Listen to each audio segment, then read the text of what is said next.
Bismillahirrahmanirrahim. Assalamualaikum warahmatullahi wabarakatuh. Bagaimana kabarnya anak-anak? Semoga sehat selalu, tetap jaga kesehatan, jaga ibadahnya, dan tetap semangat belajar walaupun masih di masa pandemi. Nah, Alhamdulillah kita sudah masuk ke pertemuan kedua, dan pertemuan kedua kali ini kita masih di dalam bab yang sama, yaitu Al-Quran Hadis Pedoman Hidupku. Kalau pertemuan yang pertama, kita sudah belajar tentang apa itu Al-Quran, kemudian nama lain dari Al-Quran, isi pokoknya dari Al-Quran. Nah, pertemuan kedua kali ini kita akan belajar tentang hadis. Nah, setelah anak-anak belajar tentang hadis ini, anak-anak diharapkan mampu memahami pengertian hadis, kemudian strukturnya hadis, kemudian memahami macam-macamnya hadis, dan yang terakhir, anak-anak diharapkan mampu memahami kedudukan dan fungsi hadis. Seperti yang anak-anak lihat pada layar ini, nanti kita akan belajar 4 subbab. Bab tentang hadis terbagi menjadi 4 subbab. Yang pertama, yaitu tentang pengertian. Apa itu hadis? Kemudian yang kedua, struktur hadis. Bagaimana struktur hadis? Kemudian yang ketiga, macam-macamnya hadis, ada apa saja? Dan kemudian yang terakhir, tentang kedudukan dan fungsi. Bagaimana kedudukan dan fungsi hadis? Nah, nanti kita akan belajar tentang 4 subbab ini. Nah, mohon anak-anak simak baik-baik ya pembelajaran kali ini. Nah, untuk yang pertama, kita akan belajar tentang pengertian hadis. Nah, pengertian hadis dibagi menjadi 2, secara bahasa dan secara istilah. Secara bahasa, pengertian hadis itu bisa berarti baru, ucapan, perkataan, dan juga berita. Kalau secara istilah, hadis itu adalah segala sesuatu yang disandarkan pada Nabi Shallallahu Alaihi Wasallam, baik berupa perkataan, perbuatan, persetujuan, atau sifat. Nah, ini anak-anak bisa hafalkan mulai dari sekarang. Kemudian, unsur-unsurnya hadis ternyata ada 4 unsur. Yang pertama, ada perkataan. Nah, perkataan ini berarti perkataannya Rasulullah Shallallahu Alaihi Wasallam yang pernah beliau ucapkan dalam berbagai bidang, baik dari bidang syariat, akidah, akhlak, dan lain sebagainya. Intinya, namanya perkataan itu adalah segala perkataan Rasulullah yang mengandung syariat. Nah, kemudian yang kedua adalah perbuatan. Nah, perbuatan ini berarti berkaitan dengan perbuatannya Rasulullah SAW yang merupakan penjelasan secara praktis mengenai syariat-syariat yang belum jelas pelaksanaannya, seperti contohnya tata cara pelaksanaan sholat. Nah, itu termasuk dalam kategori perbuatan Rasulullah. Kemudian takrir atau ketetapan.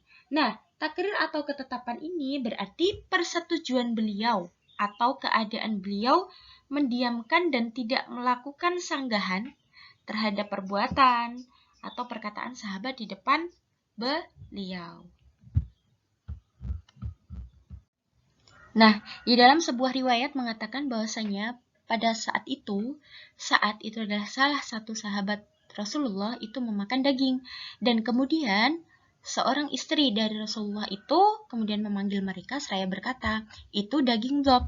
Mereka pun akhirnya berhenti makan dan kemudian Rasulullah menjawab, makanlah karena daging itu halal, atau beliau bersabda, tidak mengapa dimakan, akan tetapi daging hewan itu bukanlah makananku. Nah, itu salah satu contoh berupa takrir atau ketetapan. Dan kemudian yang terakhir itu adalah sifat, keadaan, dan himmah atau keinginan. Nah, berarti di sini adalah sifat-sifatnya Rasulullah yang digambarkan oleh para sahabat. Misalnya keadaan fisiknya Rasulullah yang digambarkan oleh sahabat bahwa tidak terlalu tinggi dan tidak terlalu pendek. Nanti anak-anak bisa melihatnya, mencari referensinya di internet bisa terkait tentang unsur-unsur hadis, mulai dari perkataan, dalam bentuk hadis, dalam bentuk perkataannya Rasulullah, kemudian dalam bentuk perbuatannya, kemudian dalam bentuk takrir atau ketetapan, dan dalam bentuk sifat, keadaan, dan himmah. Nah, seperti pada layar sebelumnya, ini adalah 4 macam unsur hadis. Nah, yang pertama itu adalah hadis dalam bentuk perkataan atau biasa disebut dengan qauliyah. Contohnya hadis tentang niat. Innamal a'malu binniyat. Segala sesuatu itu berdasarkan pada niat. Kemudian hadis yang kedua itu dalam bentuk perbuatan atau bisa disebut dengan fi'liyah. Itu hadis perbuatannya yaitu salatlah kamu sebagaimana aku salat. Sallu kama ra'aitumuni usolli. Nah, kemudian ada yang hadis berupa ketetapan atau disebut dengan takrir. Yang sudah Ibu jelaskan tadi tentang salah seorang sahabat yang memakan binatang dhob. Dan kemudian Rasulullah menanggapinya bahwa Rasulullah itu tidak memakan tetapi juga tidak melarang sahabatnya untuk memakan daging dhob. Karena memang pada saat itu bukanlah makanan Rasulullah. Memang tidak ada di negeri Rasulullah.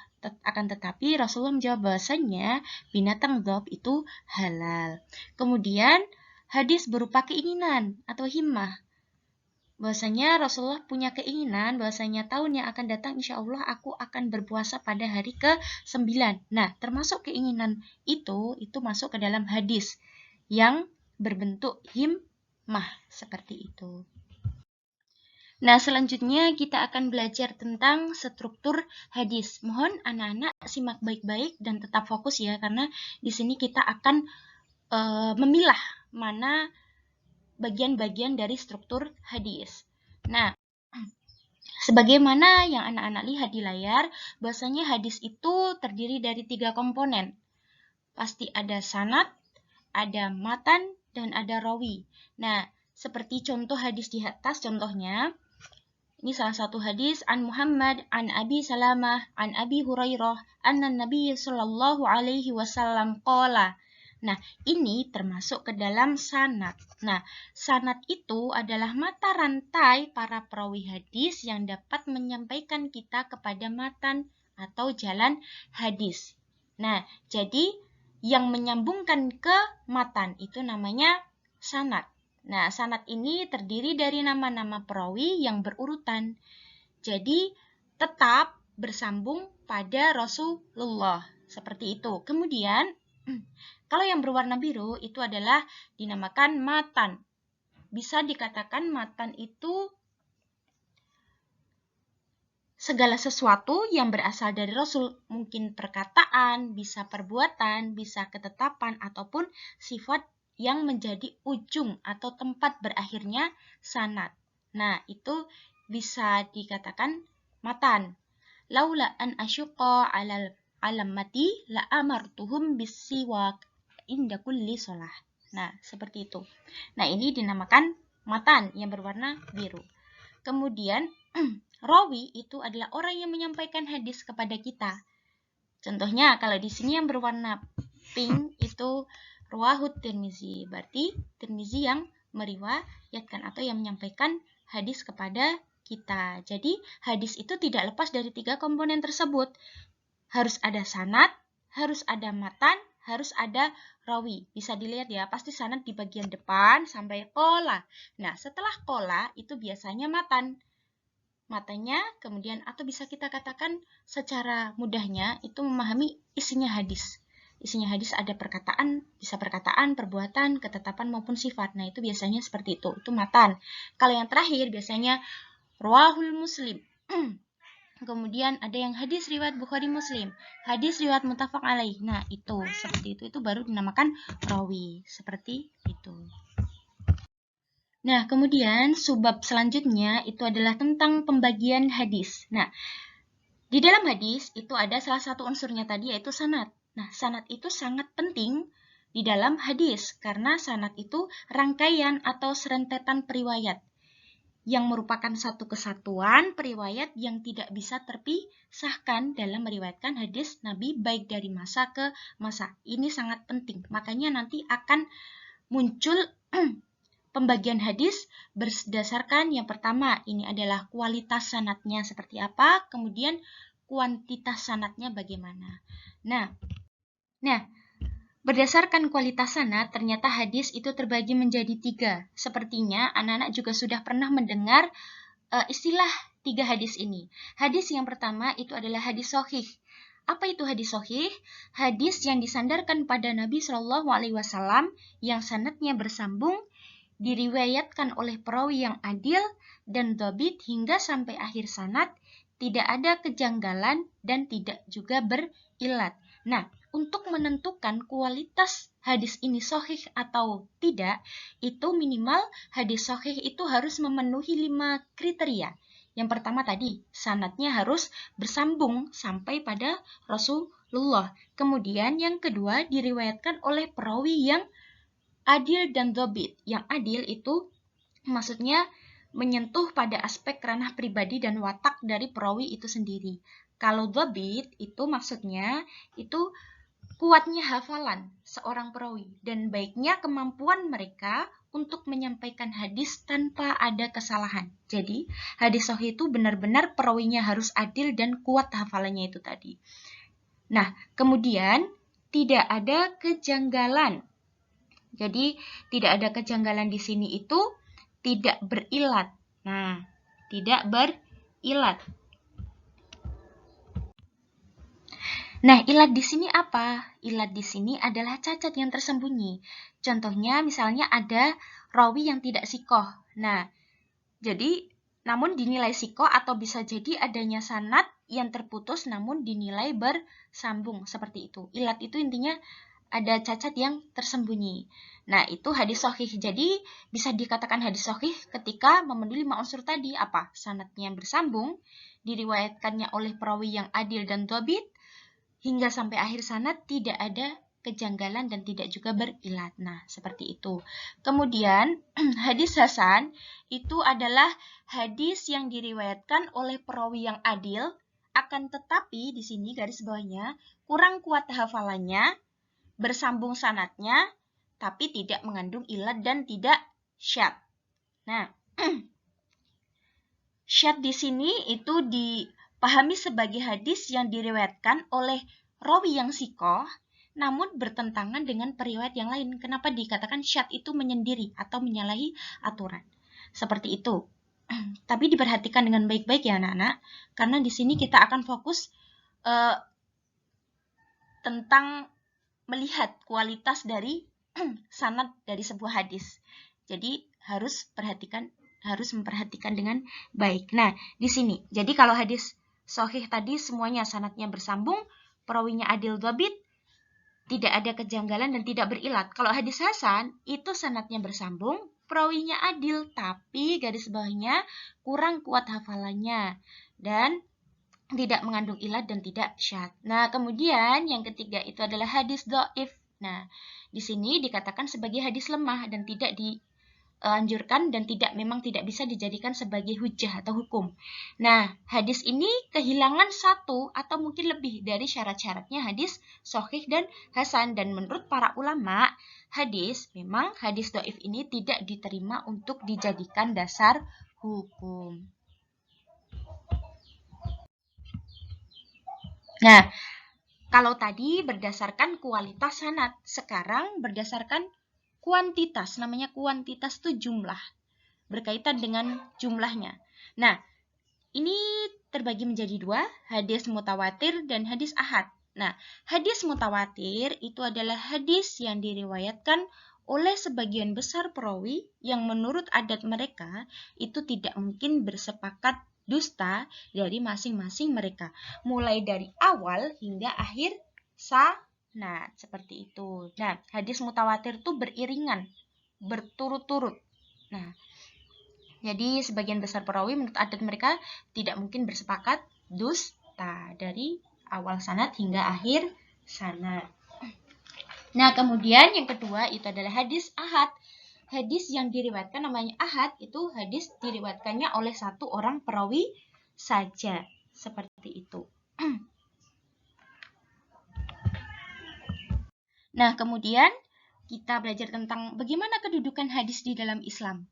Sebagaimana yang telah anak-anak pelajari sebelumnya terkait dengan Al-Quran, bahasanya kita tahu ya, bahwasanya Al-Quran itu adalah sumber dari segala hukum. Karena apa?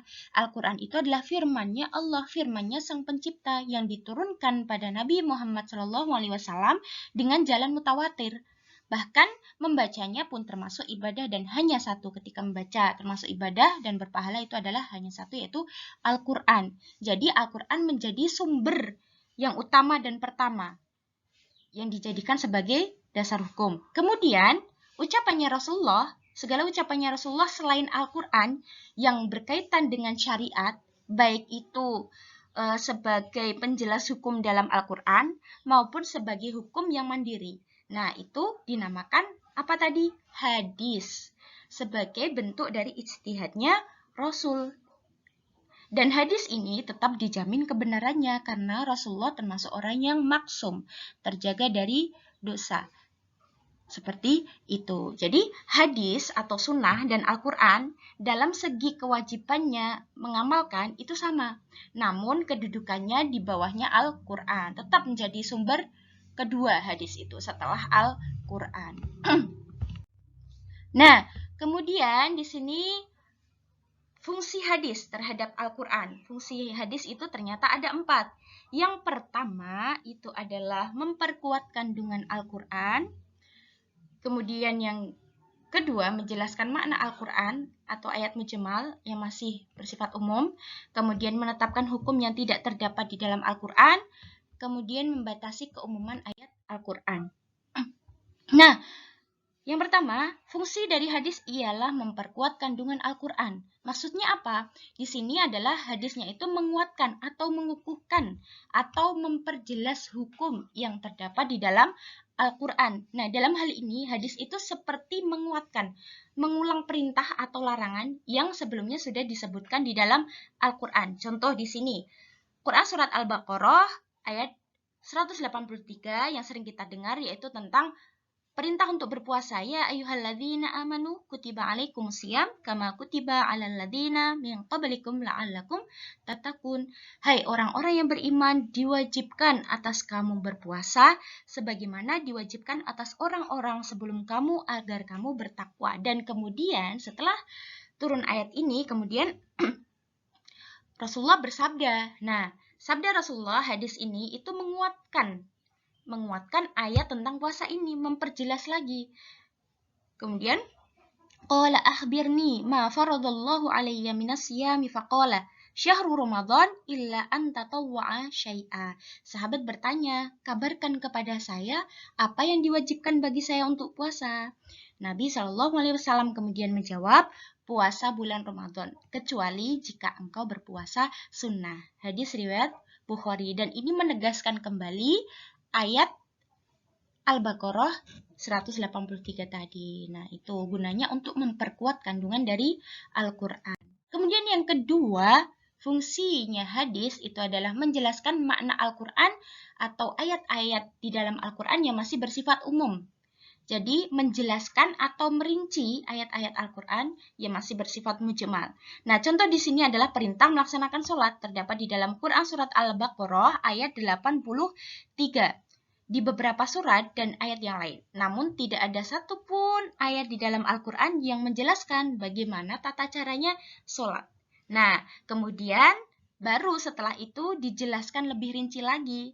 Tata cara sholatnya itu di dalam hadis. Dan dicontohkan langsung oleh Rasulullah. Sabda beliau, "Shallu kama ra'aitumuni usolli." Salatlah kalian semua sebagaimana kalian lihat aku sholat. Hadis riwayat Bukhari. Jadi hadis ini menjelaskan lebih detail. Kalau tadi di dalam ayat itu hanya perintah untuk sholat, tetapi tata cara sholatnya itu dijelaskan di dalam hadis. Jadi sebagai penjelas. Nah, kemudian fungsi yang ketiga itu adalah menetapkan hukum yang tidak terdapat di dalam Al-Quran. Nah, dalam hal ini hukum yang ada itu merupakan sunnah yang ditunjukkan oleh Al-Quran. Contohnya misal ya, haram memakan burung yang berkuku tajam, haram memakai cincin emas dan kain sutra bagi laki-laki dan lain. Seperti dalam hadis ini, kullu dzi nabim min sibbai fa'akluhu haram. Setiap binatang buas yang bertaring, maka memakannya adalah haram. Hadis riwayat Muslim. Jadi sebelumnya tidak terdapat di dalam Al-Quran dan kemudian hadis ini menjadi dasar hukum tentang misal haramnya memakan burung yang berkuku tajam, haram memakai cincin emas dan kain sutra bagi laki-laki. Walaupun di sini tidak terdapat di dalam Al-Quran, namun fungsinya hadis ya ini menetapkan hukum. Itu tadi yang tidak terdapat di dalam Al-Quran. Nah, kemudian yang terakhir, fungsi hadis itu membatasi keumuman ayat Al-Quran. Banyak perintah di dalam Al-Quran yang mengisyaratkan berlaku secara umum, baik berlaku kepada seluruh umat manusia, umat muslim, kemudian umat beriman, dan sebagainya. Namun Rasulullah itu mengecualikan, mengkhususkan.